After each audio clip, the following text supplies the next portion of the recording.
मृत्यू हा शब्द जरी ऐकला तरी मनात भीती निर्माण होते. पण खरं पाहिलं तर मृत्यू म्हणजे अंत नाही, तर एक नवीन प्रवासाची सुरुवात आहे. आपल्या धर्मग्रंथांमध्ये, उपनिषदात आणि अनेक लोककथांमध्ये असं स्पष्ट सांगितलं गेलं आहे की जेव्हा एखादा मनुष्य या जगातून जातो तेव्हा त्याचा आत्मा लगेच दुसऱ्या लोकात प्रवेश करत नाही. मृत्यूनंतरचे पहिले 24 तास आत्मा आपल्या घराभोवती आपल्या प्रियजनांजवळच राहतो. का येतो आत्मा घरी? कारण आत्म्याचं शरीराशी नातं तुटलं असलं तरी मनाशी, आठवणींशी आणि घरच्यांशी असलेलं नातं अजूनही घट्ट असतं. अचानक शरीर सोडल्यानंतर आत्मा गोंधळलेला असतो. मी कुठे आलो? माझं काय झालं? माझे आप्तेष्ट कसे आहेत? असे अनेक प्रश्न त्याला सतावतात. म्हणूनच तो परत घरी येतो. आपले प्रियजन कसे आहेत हे पाहण्यासाठी. या काळात आत्मा घरच्यांच्या भावना अनुभवतो.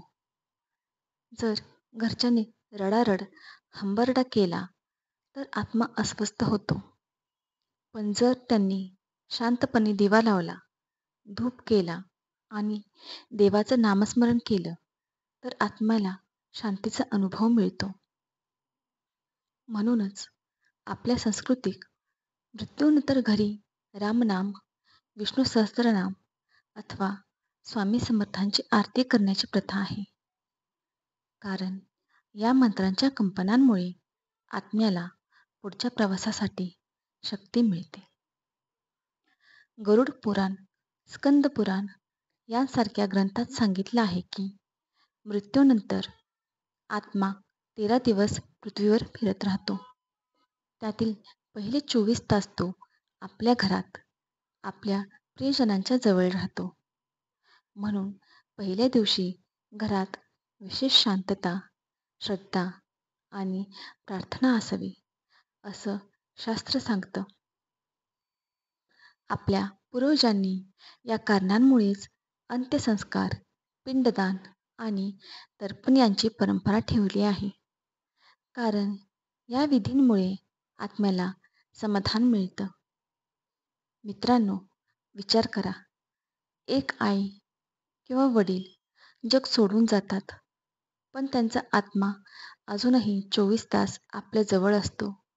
आपल्याला शेवटचं बघतो.